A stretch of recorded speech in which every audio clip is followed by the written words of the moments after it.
It did, I gotta confess, it did make me not feel empathy for the person, but it made me say, this is a tension point for political radicalization. Like, this is an opportunity to provide something that could lead this person to want to make different kinds of choices. I guess as someone who doesn't see a lot of utility in telling people that they are bad, as changing their mind. Like, if I thought it worked to just be like, Nazism is horrible and you shouldn't be a Nazi, then I'd be like, yes, we should just put that on every bridge and tunnel in America, and that would solve the problem. I mean, I say we give that a shot. Like, I mean, honestly, like, if people showed up en masse every time there was a right-wing march, if people bothered to do that, instead of deciding that the pragmatic approach is sympathy for the devil. The bears are what we thought they were. They're what we thought they were. There needs to be long-term de-radicalizers, people like, Daryl Davis, who we brought up on this podcast many times before, who do engage in that more long-term effort. And, people Daryl Davis is a one person. Daryl Davis is also one man.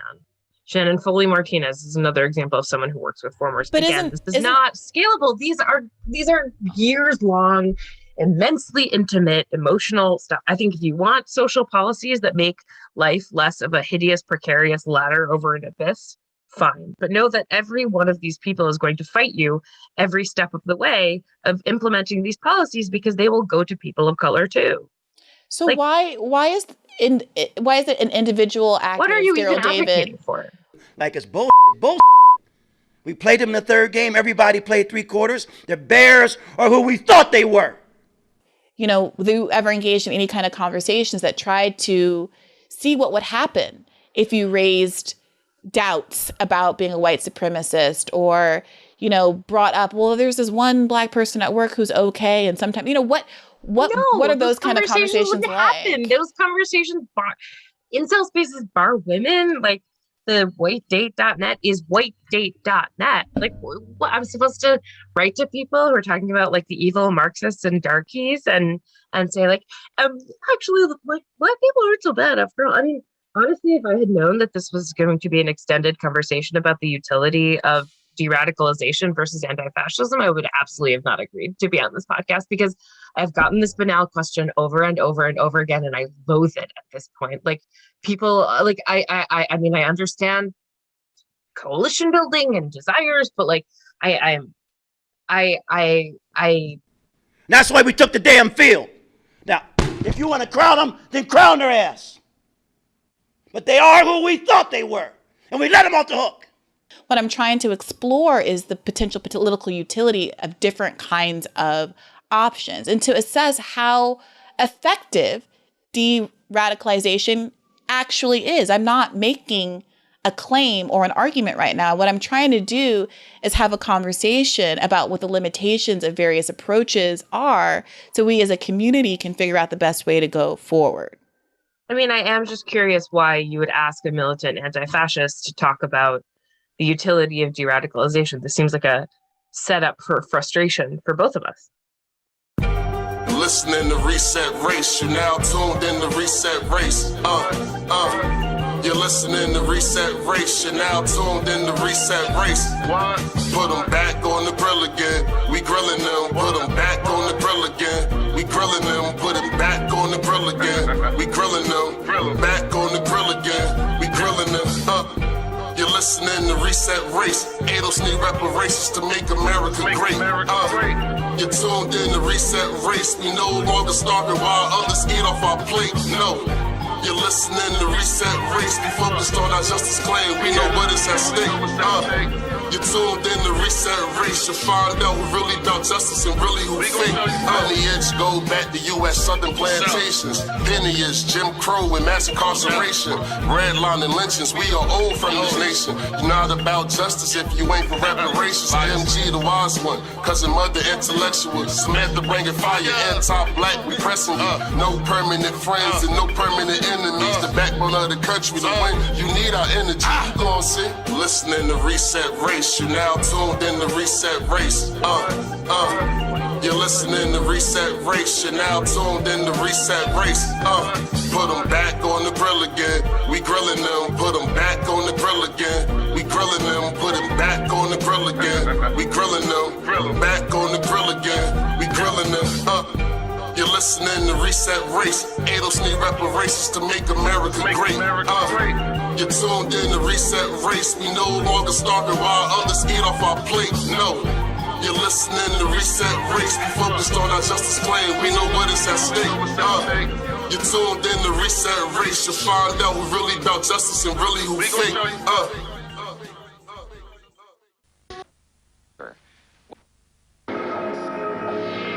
Political benefit. How the demographic revolution has created a new American majority. John, hold it in 1 second. I'm gonna replay this last little section. I'm gonna let you get this one off. We'll just make it a short clip. So I'm gonna let her talk real quick, and then you could go in on her ass, John, because that I felt conviction. Now, Tucker is right about something. The Democrats have hoped that changing demographics will inure to their political benefit. Pundits like Steve Phillips, author of Brown is the New White, How the Demographic Revolution Has Created a New American Majority, have traipsed the political circuit for years making this argument. And I hate it. In my view, people like Phillips are part of the rot at the center of the Democratic Party. They are responsible in significant part for its failures and are culpable in part for the rise of replacement theory. In a 2018 article at The Intercept, I criticized Phillips for arguing that America's growing non-white population is key to the Democratic Party's success, and that, quote, Democrats should not waste money appealing to white swing voters. The Democratic Party is useless today in part because it's been following Phillips's advice.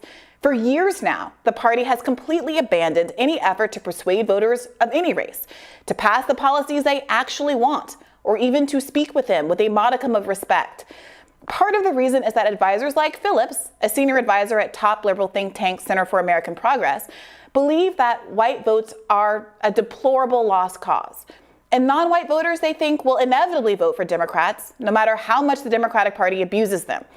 Remember when Joe Biden told black voters in 2020 that if they didn't vote for him, they ain't black? That was just a Democrat saying out loud what so many of them believe, that non-white votes belong to them. They don't need to be earned. But they were wrong. As I wrote back then, though much is made of the browning of America, the country is still 70% white, and electoral strategies that are wholly dismissive of that population set themselves at an unnecessary disadvantage. America's browning is largely attributed to the fact that Hispanics constitute the largest growing ethnic group in the country.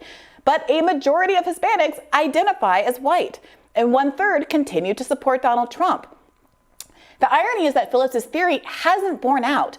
Democrats have so totally abandoned the working class, voters of all colors, that growing numbers of non-whites are looking for alternatives.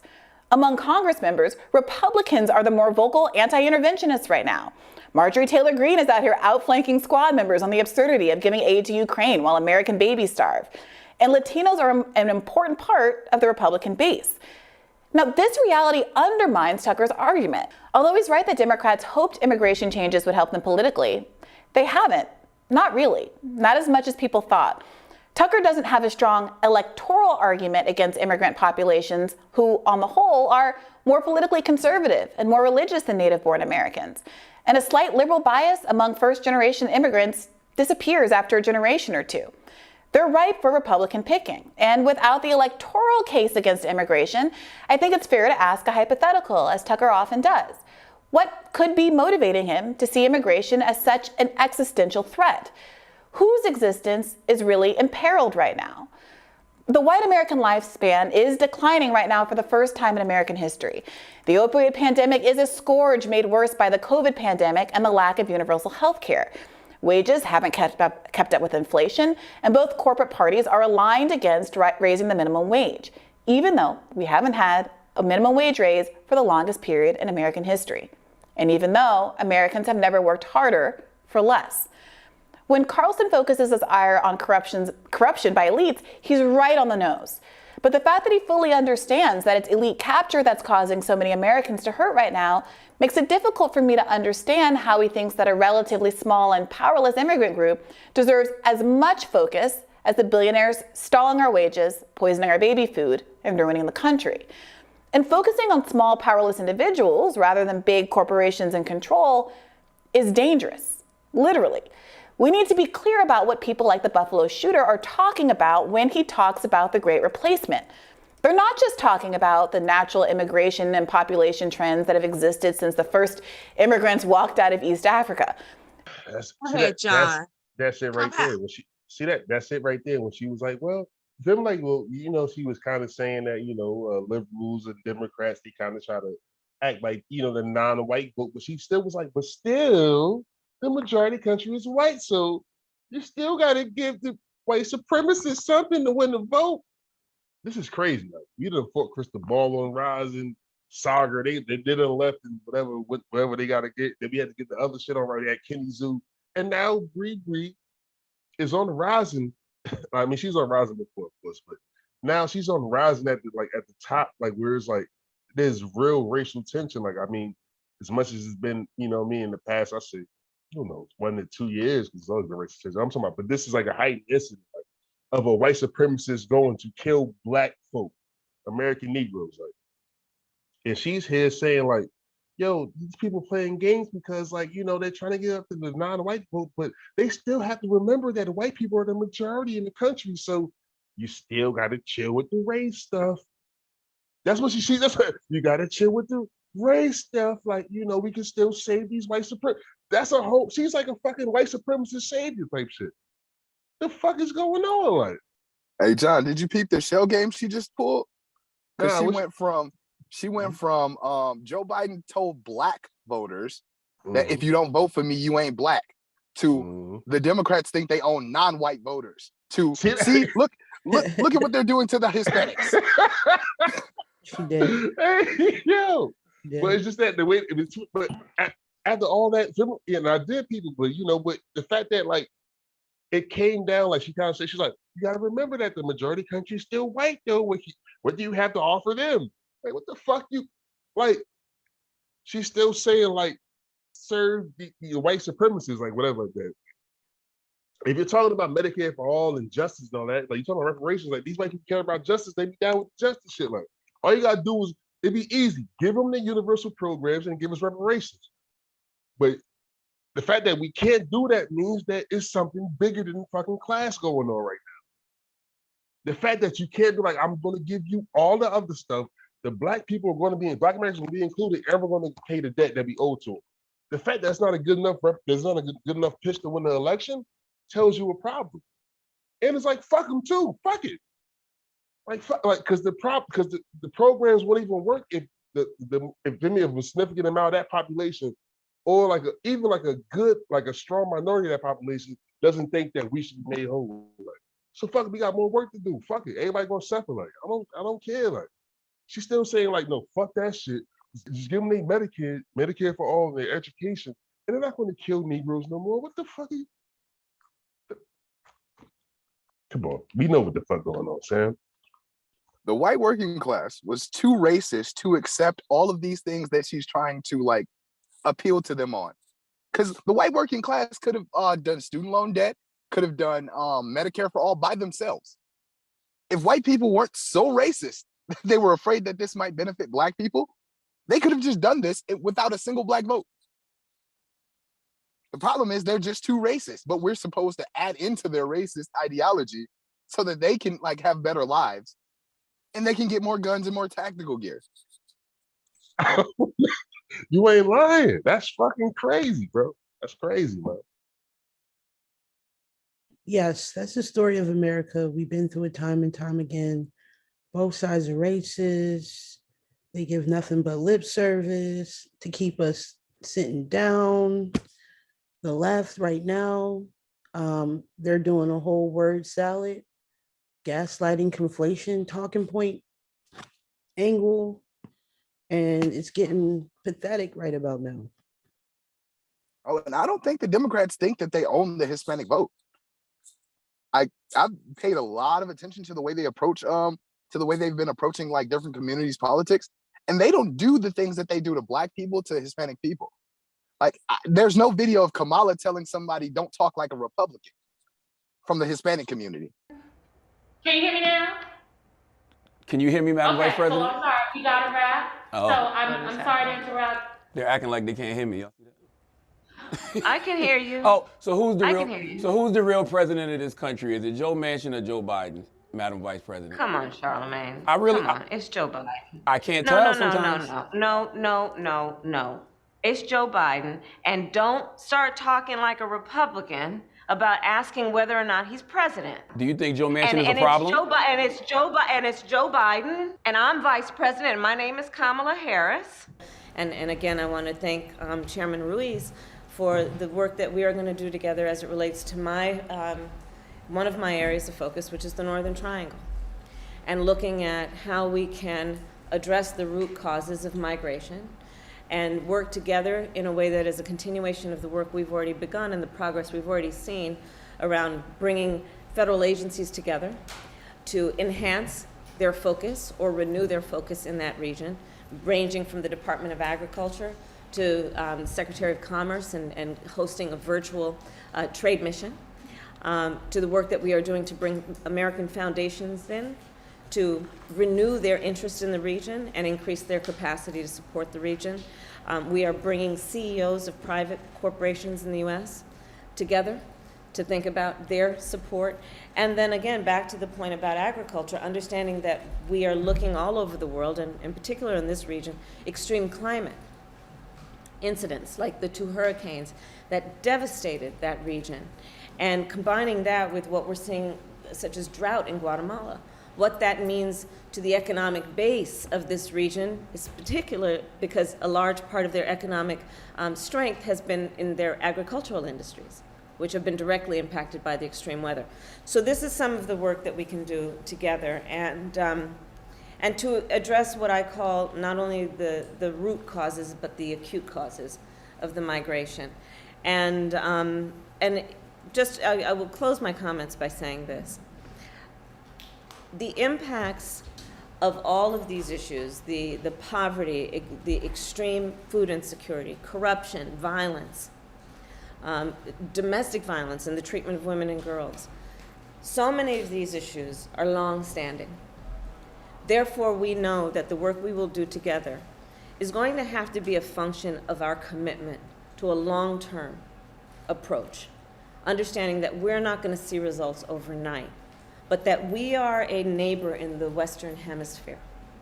And we must think of it as part of our responsibility to our neighbors to provide the support that we have the capacity to give in a way that addresses all these issues with a focus on short, mid-range, and long-term impact. They don't be like, hey, where's my cerveza and some regional Hispanic shit, even though it's not all fucking Hispanics. They don't be like, let's have some tacos and a beer and come vote for me. They don't do that shit like how Clyburn does the fish fry. I didn't say I was going to do nothing for Latinos. No. Like what? I never said, I'm like, well, I'm not going to do nothing for Latinos. No, my bad, Morgan. My bad, sis. Go ahead. No, I was just going to say that's because they know they don't owe them anything. And it is a preferential treatment, like they rather deal with them. They would. So that's just what it is with that. And that's their little relationship together. That's a fact. That's why I don't let them play this shell game of like, well, the Democratic Party thinks they own Black people. And it's true, they do. Joe Biden did it, Kamala did it. Everybody does it to Black people. It's not non-white people, because I don't see them doing this to the Asian community. I don't see them doing this to the Native American community. I don't see them doing this to the Hispanic community. It's only Black people that they do these things to. And they use like the example of things happening to Black people as things happening to people of color or non-white people. And that's how we end up screwed over, and everybody else gets advanced like executive orders and all these other things. These people are fucking sick. These people are fucking crazy. Like I don't fucking get it. And you know what? And the crazy part too, see that? I was listening to Up From Slavery today, and I put that in the chat too, where with Booker T. Washington, you know, you could be a fan. I'm 50-50 on Booker T. Washington. But in this particular book, he broke down two things that happened in the late 1800s and the early 1900s that I think he's still going through today. One, he was talking about where he was working at Hampton, and they were trying to get Native Americans to come to school there and everything like that. And he was with Native American. He had some of his Native American students going to like white establishments. This is before there was a huge, you know what I mean? This is before all that. And he said he had similar skin tone as Native American, but they was like, we're going to take you into the hotel, not you. You know, like, they automatically knew he was a Negro. It's like, what you mean? Like, he was like, no, you like the Native American, we can take him. He's the red man, and we don't hate this motherfucker, but he can come sleep in the hotel, but not you, Booker T. Washington. He said, damn, all right. And then he talks about a story in which it was he said that he was in a town in the South, and there was like a whole hoopla where there's going to be a lynching of a Black person, you know what I mean, a dark-skinned person. Come to find out, this dark-skinned person was from Morocco. And and he spoke English, so they kind of mistook him for us. But once they understood that he was from Morocco, and he understood that I'm not a Negro, he was coming to visit Washington. He was like a diplomat or something like that. He was coming to visit Washington, D.C. Once he understood that type of heat, he was darker than a lot of Negroes. He started speaking his native language, started speaking Arabic and French. They left him alone. So like, I feel like, I mean, even though it's a different time period, these things are still remnant today. Like, we know we know how the caste system works. It's been working like this. Like, you know, it's a little bit more confusing now, but we're trying to pinpoint it now. People get mad, like, hold on. Nesbitt, how about your prejudices? You admitted to several at the beginning. Well, as I told you before, we have also our own prejudices against the African Negroes. We consider them as inferior. We have, of course, our own reasons for saying so. Well, what are they, Nesbitt? Well, first thing, we consider ourselves to be of the lost tribe of Israel and not Negroes. It's only that our faces are burned that we look like Negroes.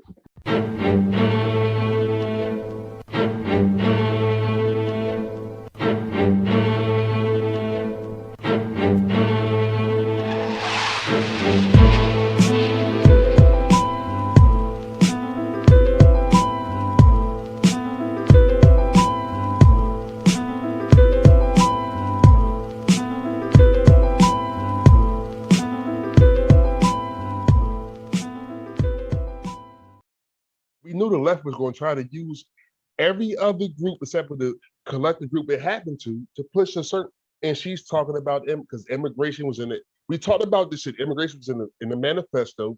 So somehow it got focused down. Like the shooters, that lady that died, I believe her name was Pearl. Her last name was like Pearl Young. So she reminded me of my grandma, like a Black American descending right from slavery, right? And yet this whole segment is about immigration and how to siphon white voters and how to get votes from this non-Black American population. This shit is nuts. Like, they just really shaped our pain she's shifting our pain to trying to find the angles how to use this pain to get voters that are not even us. But we knew how low she was stooped. She has no shame. Like, she a part of our lineage too. Like, so I'm not gonna need her, but she has no shame. Ancestors rolling over in their grave.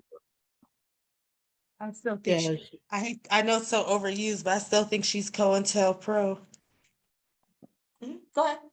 She's the Candace Owens of the left. Like I've been tracking Bree for quite some time, right? Like, I think this is just who she is. Like, she's an ingratiator. She like, I don't know if y'all ever seen her like interact with Black people versus how she interacts with white people. She's a lot more comfortable in the latter situation than the former. And like, she's just like that bleeding heart white leftist who will like sell out her Blackness the first opportunity she gets. I agree, Joe. She's off the fucking hook. Y'all want to play? Y'all want to keep playing this and listen to Bree talk this dumb shit? But Joe, you absolutely right. That's her whole existence is just selling out her Blackness to get into like white proximity to not even use that power to help Black people. See that? That's the reason why she's still in, like Morgan said. That's the reason why she get the big check. It's not like she even playing the game. She's not playing the game. She don't care about her people. Give a fuck. Right. They're not just talking about the natural immigration and population trends that have existed since the first immigrants walked out of East Africa. To replace something is to put something new in the place of something old. It implies the old thing is gotten rid of, not simply added to. The threat suggested by great replacement isn't just low white birth rates or average immigration rates. It's something more pernicious, something akin to white genocide. And in fact, the Buffalo murderer describes the declining birth rate as, quote, mass genocide. And genocide is defined as the deliberate killing of a large number of people from a particular nation or ethnic group with the aim of destroying that nation or group. That's not what immigrants do. That's what the Buffalo shooter did. He hunted down black people so they could be replaced with so-called legacy Americans, a term I find kind of funny given that few communities have as deep historical roots in America as black Americans. After all, the Atlantic slave trade was abolished in 1808, meaning that the American descendants of slaves arrived here sometime before then. We predate the huge wave of European immigrants that arrived in this country between 1880 and 1920. 20 million immigrants arrived during those 40 years, nearly double the number of Africans forcibly enslaved and sold into bondage in the Americas over the span of 400 years. At this country's founding, black Americans constituted 20% of the population and comprised 16.5% after the Civil War. But that didn't last long. By 1920, at the end of the great wave of European immigration, the original racial fabric of this country had changed. The legacy Americans, black Americans, had largely been replaced. Now, I'm not sincerely arguing for a black version of replacement theory. I'm drawing this historical analogy to make a point.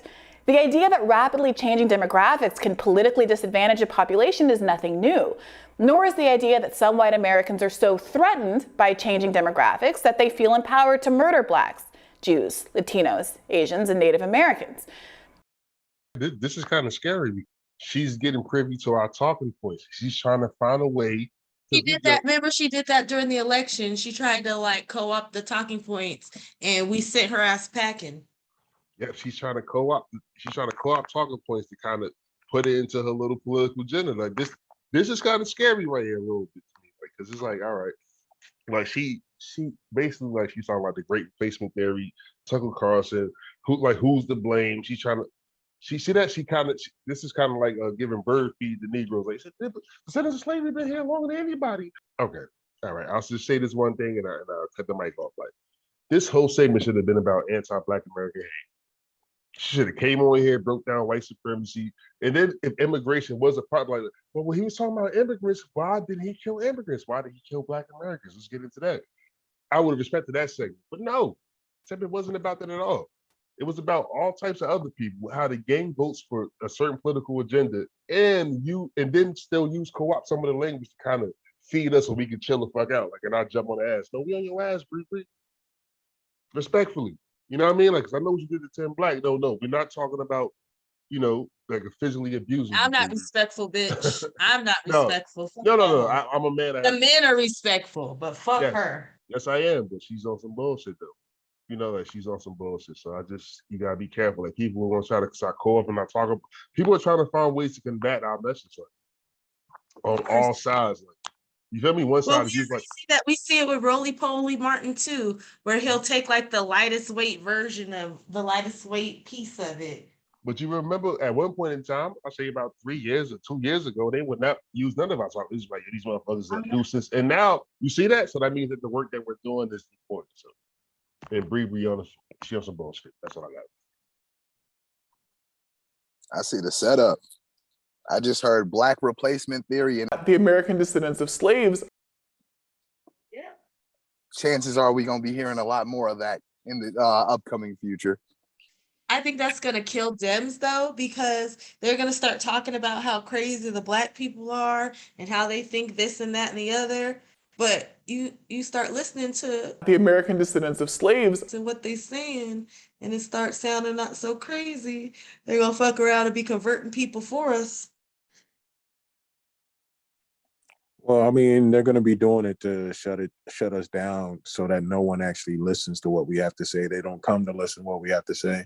But So they they're going to always make us do seem. that though. But they did that before. Remember, Joy Reid was like, don't misinformation anybody talking about a Black agenda and reparations, and it doesn't matter. It doesn't matter Yeah, what but we I talk mean, about. They find a way to try to shut it down. yeah, I know, but I mean, then they were just trying to make it seem like we were Russian bots. The next move is going to make us seem like we're equivalent to these white supremacists that gun people down. That's going to be the game plan. Yes, I would just They say gun show us Black. down. Exactly. Mud ain't lying. You ain't lying. That's really that I is the always game. do that. Like I'm past the point of caring about the narrative because they always do that shit. It don't matter. They would have did that shit anyway. They were already doing it. I mean, it is what it is, but like I think that what they're going to try to do is at some point you're going to see someone try to make a case, trying to tie all this shit together, try to make an argument that Well, they call us white supremacists. Well, I mean, that's going to be the thing. It's going to be like we're some network of Black versions of this Buffalo shooter, and I can definitely see them trying to do some shit where they try to silence us, or whatever the case may be behind all this goofy shit. Because for me, a lot of the Black grassroots energy is into being a Black American, getting this into slavery life. Because the people, but it's just funny though. Like right now, it's just funny that she's using that energy. She's trying to direct the energy about what just happened with the Buffalo shoot, what just happened with us, to direct it to her, her left wing agenda, which is basically it's not a Black, it's a white left wing agenda. So I want to jump in where you just said that, John. Mm-hmm. Again, the redirecting something that happened to Black people. Everybody needs to read this manifesto. I'm sorry, I'm jumbling through papers now. Everybody needs to read this manifesto.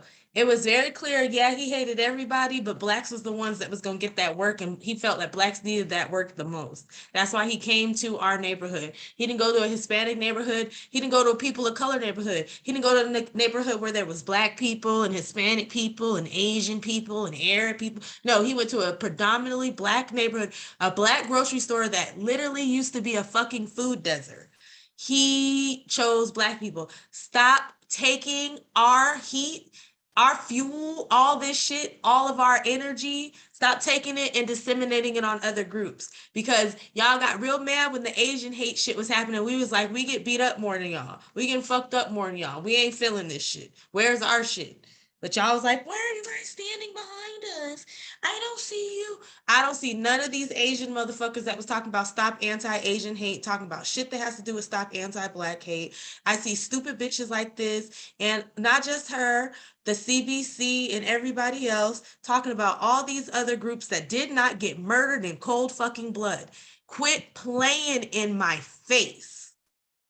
You would never talk about a Jewish synagogue getting shot up and then start talking about Gentiles and other shit that has nothing to do with the Jewish people.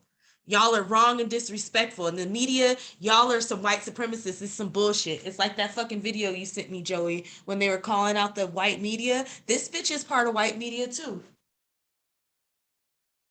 Elites in this country have always understood that the best way to distract the public from their looting of wages and public wealth is to pit people against each other, to divide them up by their differences. Mainstream news pundits on both Fox and MSNBC would like to use racial strife as a deflection from core economic issues that hurt working people of all ethnic and national origins. That's why it's less important to focus on whether Tucker can be blamed for what happened in Buffalo, and focus more on why there has been a proliferation of hateful rhetoric that makes working Americans see other powerless Americans as the source of their troubles. This bitch done took this whole back to workers. Not everybody sees themselves as a worker, you silly, silly child. We already know it's whiteness that circumvents the working class. It's not like racial identity. It's specifically that one.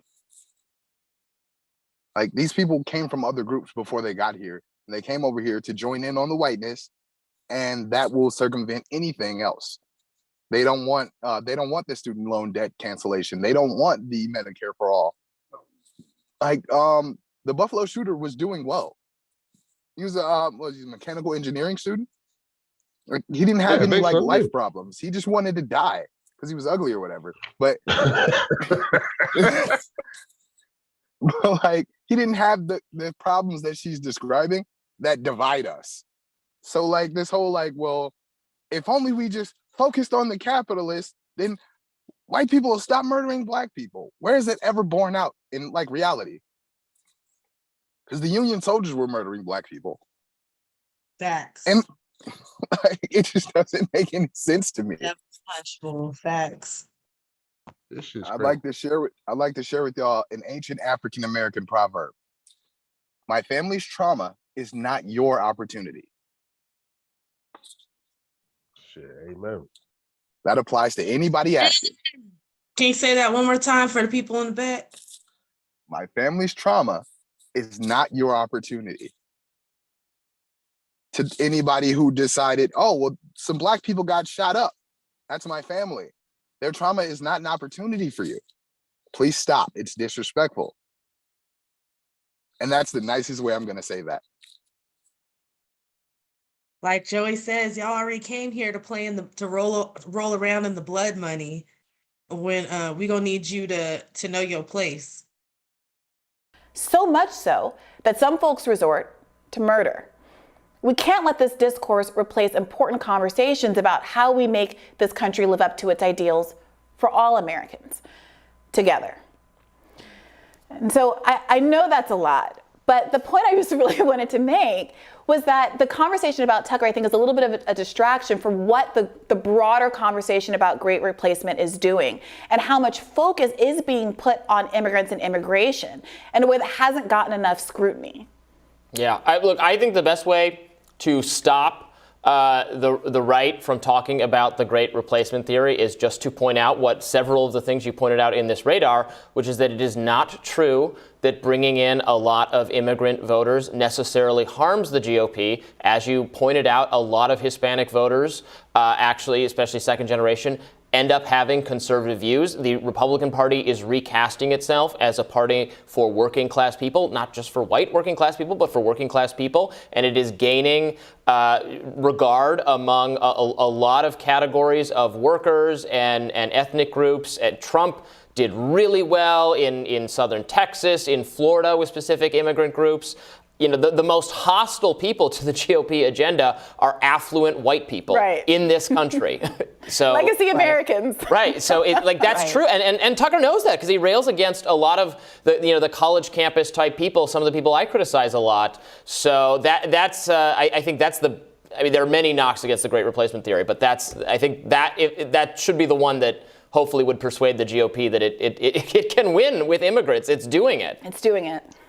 Well, I think immigration is always just going to be a hot button political topic. So I don't know if there's any getting rid of it, if there's any getting rid of railing against it.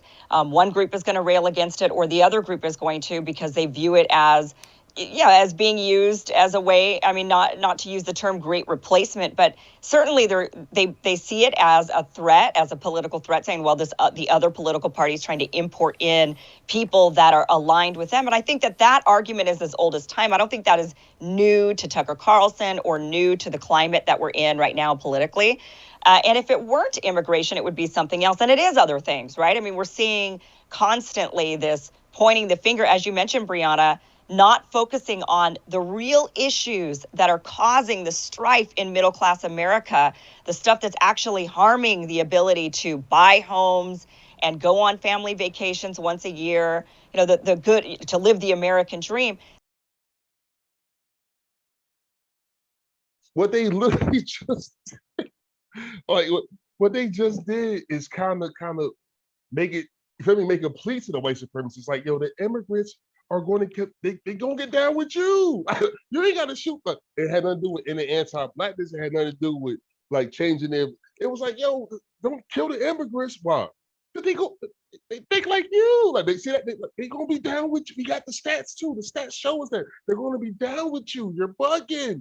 Come on. Like this shit is crazy. Like, instead of in the anti-black racism, this whole segment should have been about in the anti-black racism. It should have been simply about us. This whole shit, Bree should have brought those points up to reinforce our point that anti-black racism is the biggest issue in this country right now. Domestically, definitely.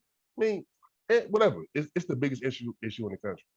But I don't know. This is some white supremacist shit. What Kamala Harris is talking about, the dog whistles. This shit is crazy. Like, that's all I got.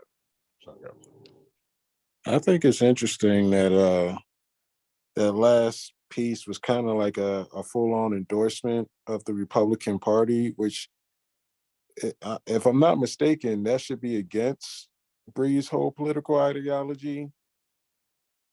like allowing, while the white dude was talking about Republicans rebranding to be like for the working man and all of this goofy shit, she was just sitting there nodding her head like what side is she really on? Because it seems like she's just on the white people's side. It really doesn't matter like whether they go Republican, whether they go left. It's like,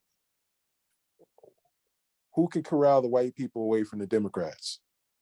It seems like that's all she's working towards. Maybe she is an agent. Maybe she is COINTELPRO. Yo, I don't. My bad, Joey. Go ahead, guys. I was gonna say that was Bernie's whole game plan was to chase the white working class all around the country, like even to the detriment of his campaign. Like people kept saying, "Hey, Bernie, say black." So the question specifically, my black son. Okay, I know you're scared to say black. I know you're scared to say reparations because it seems like every time. Ma'am, I don't think that's a fair I let you finish as well, but it seems like every time we talk about black people and us getting something for the systematic oppression and exploitation of our people, we have to include every other person of color. So today, can we please talk about specifically black people and reparations? Nope, white working class. What was the other thing? Devastated communities or some bullshit. Distressed communities. The other thing is I've noticed that this stopped being about black people, even though this was explicitly about black people. The dude came out and said, "Hey, I'm Goodwill hunting. Like, I'm hunting niggas. I'm gonna kill as many black people as I can." Yeah. And somehow this became a conversation about proving the white supremacists are wrong about immigrants. What type of bizarre world shit is this?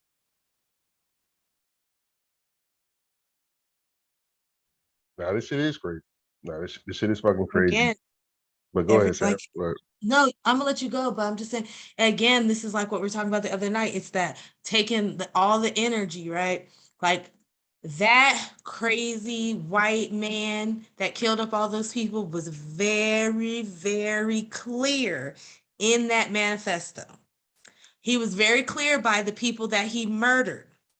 He was very clear by the location that he chose. You don't get to turn this into some people of color, LGBTQ thing. No. This is a black thing. The only way I want to hear about LGBTQ in this is if one of the people who was shot happened to be part of the community. And guess what? They were still black. Because that's who he shot. I don't know what else to say. Go ahead, John. The left is trying to find a new way to do the red, brown, and white. I mean, like, it's just. They stay with the red, brown alliance. And Bree's not backing down from it. Go ahead. I'm sorry. But then you see our favorite friend Kim Iverson talk about the middle class. You already know what she dog whistler, left wing. They just this whole show is like a left wing dog whistle. This shit is fucking crazy. Like it's like and it's kind of like a left wing dog whistle to the left. Like, don't let go of the red and brown alliance now. After you remember, don't let go of it. Like we still, but this is kind of like you feel me? And telling the white supremacists that are really like low key white supremacists that would never do some shit that he did. But they still like them motherfuckers, like it's like a little signal to them, like, nah, chill, like, nah, we're not on that. But we're Tucker Carlson was kind of right in certain things, like chill out. The immigrants are coming here to reinforce you. they're not coming here, they're coming here to meld into like the house. I gotta chill. That instead of saying like this shit is anti-black like motherfucker, they killed all types of black Americans. Just looking from like when we see the data, we're saying like this is like a historically segregated town, and it's a food desert.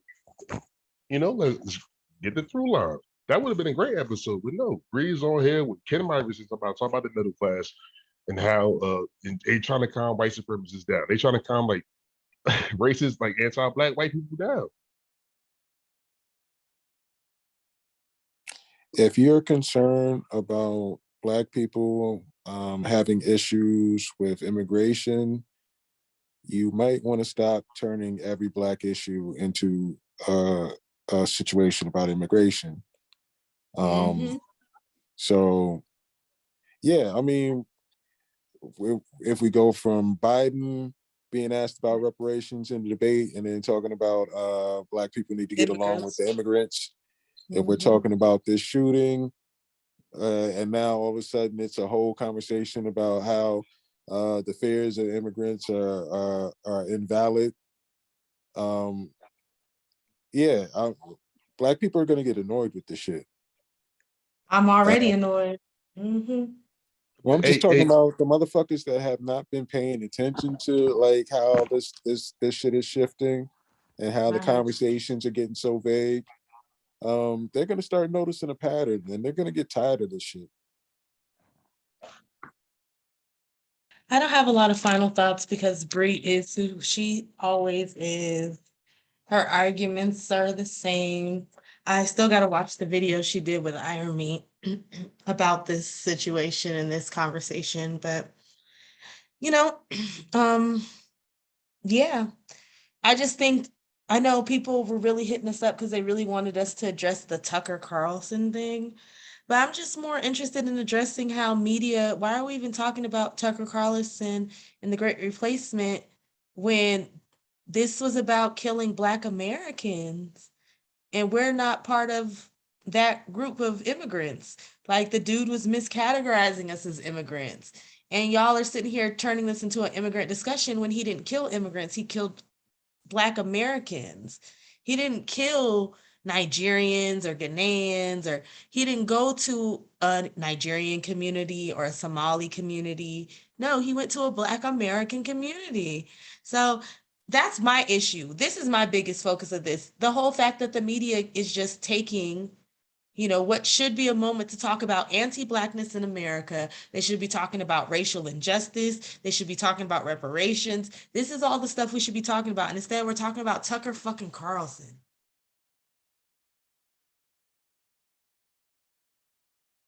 And for all of us who actually read the fucking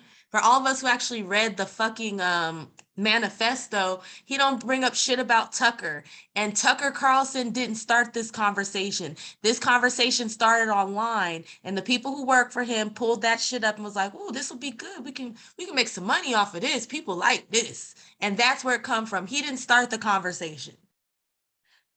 So a lot of stuff that was in that manifesto, white leftists, this is your guy. He's coming from you guys. This is your red or brown lines shit. That's it.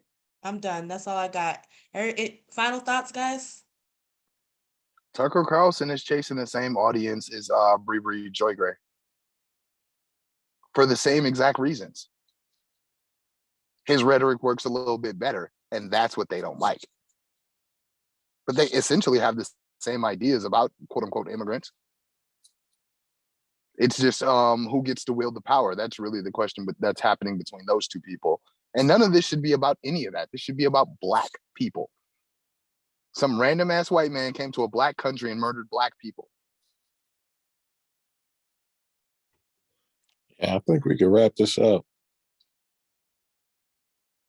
I'm tired, y'all. Me too. So good night, everybody. And that's it, and that's all. I guess Joey got to end that one. So yeah, all right, cool. I hope y'all enjoyed this shit because I really didn't give a fuck about Brie. We really weren't gonna talk about her. That's why if you notice the video started in the middle, we were just kind of looking at it for our own thing, but John kind of felt the Holy Ghost in the spirit, so I had to let him get his energy out. But yeah, we're tired of her. Like, I don't know why y'all surprised. What y'all want from her? This is the same person y'all been seeing. Like, she literally, go back and watch the Talia episode. When Talia's like, you literally want to sit here and fucking kiss Nazis. She's like, I didn't say I want to kiss Nazis, but you want to recruit Nazis over recruiting my grandma.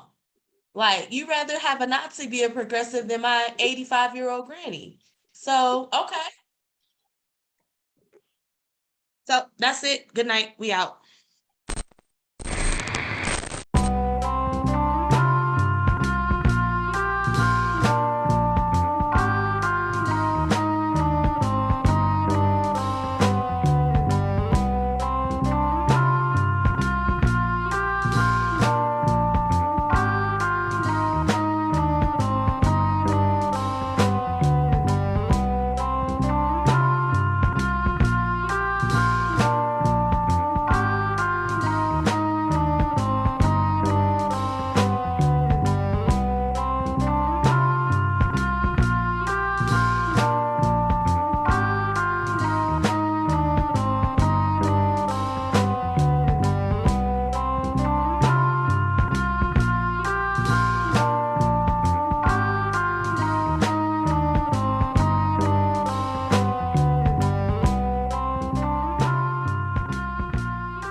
listening to Reset Race. You now tuned in to Reset Race.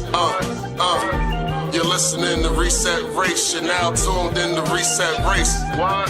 Put them back on the grill again. We grilling them. Put them back on the grill again. We grilling them. Put it back on the grill again. We grilling them. Back on the grill again. We grilling them. You're listening to Reset Race. ADOS need reparations to make America great. You're tuned in to Reset Race. We no longer starving while others eat off our plate. No. You're listening to Reset Race. We focused on our justice claim. We know what is at stake. You're tuned in to Reset Race. You'll find out who really about justice and really who fake. Lineage go back to US Southern plantations. Penniage, Jim Crow, and mass incarceration. Redline and lynchings. We are old from this nation. You're not about justice if you ain't for reparations. MG the wise one. Cousin mother intellectual. Samantha bringing fire. Anti-black, we pressing you. No permanent friends and no permanent enemies. The backbone of the country. The win. You need our energy. You gon' see. Listening to Reset Race. You now tuned in to Reset Race. You're listening to Reset Race. You're now tuned in to Reset Race. Put them back on the grill again. We grilling them. Put them back on the grill again. We grilling them. Put them back on the grill again. We grilling them. Back on the grill again. We grilling them. You're listening to Reset Race. ADOS need reparations to make America great. You're tuned in to Reset Race. We no longer starving while others eat off our plate. No. You're listening to Reset Race. We focused on our justice claim. We know what is at stake. You're tuned in to Reset Race. You'll find out who really about justice and really who fake. Until you do right by me, everything you think about is gonna crumble.